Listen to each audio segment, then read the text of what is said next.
Have you ever just stopped and wondered how massive, complex projects actually get done? You know, how a symphony of thousands of individual actions can somehow come together to create something incredible? Well, today, we're going to peel back the curtain on the invisible force that makes it all possible: management. We're going to take this word that sounds, let's be honest, a little boring, and turn it into a practical way of seeing how chaos gets transformed into coordination. Okay, so here's how we're going to tackle this. We'll start with an absolutely amazing real-world puzzle from the streets of Mumbai. Then we'll pin down what management really is. And we'll break down the 5 key things every single manager does. And finally, we'll get into the big debate. Is it an art, a science, or maybe something in between? All right, first up, let's look at a system that runs with near-perfect precision every single day. Seriously, it is a true masterclass in how to get things done. I want you to meet the Dabawalas of Mumbai. Now get this. Every single day, they pick up 200,000 freshly cooked lunches from kitchens scattered all over the city. These lunch boxes, they're called dabbas, get sorted on chaotic railway platforms, loaded onto trains, and delivered to the right office worker, still hot, right on time for lunch.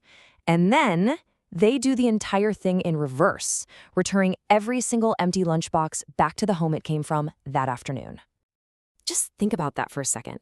That's 400,000 transactions a day, with a reported error rate of 1 in 16 million. And here's the kicker. They do this with almost no technology. No computers, no fancy GPS trackers, no apps. Just a clever color-coding system and unbelievable teamwork. So the question is, how on earth is that even possible? Well, the secret behind this logistical miracle isn't tech, it's management. Pure, brilliant, human-powered management.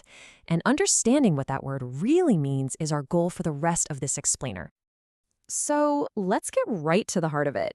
What is management, really? At its core, it's all about striking a crucial balance to get to a common goal. So the textbook definition is pretty simple. Management is the process of getting things done with people to achieve specific goals. But you have to pay really close attention to those last 2 words, effectively and efficiently. They might sound kind of similar, but trust me, the difference between them is absolutely everything. And this brings up a classic dilemma, right? What's better? Is it more important to just get the job done, no matter what it takes? Or is it better to do the job perfectly, with the least amount of waste, even if you don't quite hit the target? What do you think? Let's break this down. Effectiveness is all about the end result. It's about doing the right thing. Did you actually achieve your goal? Yes or no? Efficiency, on the other hand, is all about the process. It's about doing things right. Did you do it with the minimum cost, the minimum time, the minimum effort? You see, you can be super effective, but horribly inefficient, burning through cash and people just to hit a deadline. Or you can be incredibly efficient at a task that doesn't actually help you reach your goal, which means you weren't effective at all. And here's the real takeaway. Great management isn't a choice between the two. It's the constant, difficult pursuit of both. Success demands achieving the right goals and doing it with the least amount of wasted resources. If you're missing one, you're almost guaranteed to run into problems down the road. So how do managers actually pull this balancing act off? Well, they have a set of tools, a core set of actions they take every single day.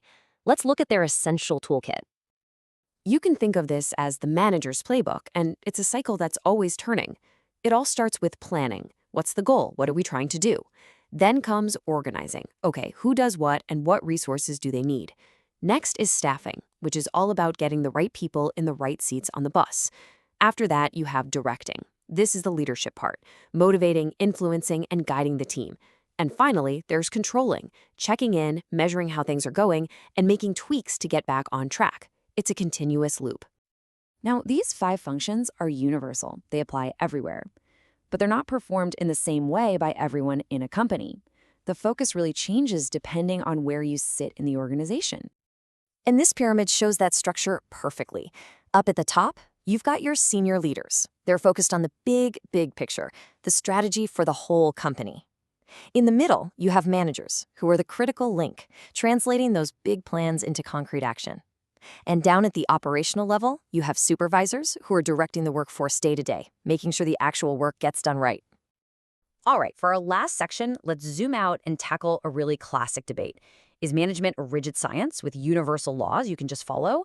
Or is it more of a creative art that really depends on the individual?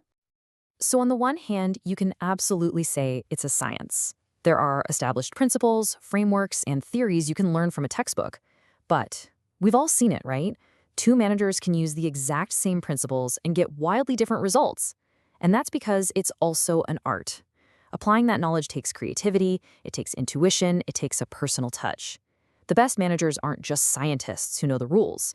They're artists who know exactly how and when to apply them. This leads to another really interesting question. Is management a true profession, like being a doctor or a lawyer? Well, it checks some of the boxes. It definitely has a body of knowledge, but it's missing some key things. For instance, there's no restricted entry. You don't need to pass a special exam to become a manager.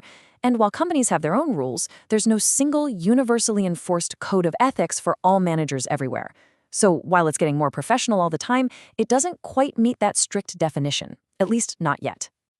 So after looking at all these pieces, the functions, the levels, the art, and the science of it all, you might wonder, what's the common thread? What's the one thing that ties all of this together and makes it work? It's coordination. That's the secret sauce. It's synchronizing all the different efforts. It's making sure the planning team is on the same page as the production team and that the sales team knows what's coming. Coordination is the force that binds everything together to achieve the goal. It's what allows 5,000 Dabbawallas to act as one. It isn't just another function. It is the very essence of management. From a local coffee shop handling a chaotic morning rush to a massive global product launch, the principles are exactly the same. So now that you have the framework, I'll leave you with this question. Where do you see this invisible force of coordination and management turning chaos into order in your world?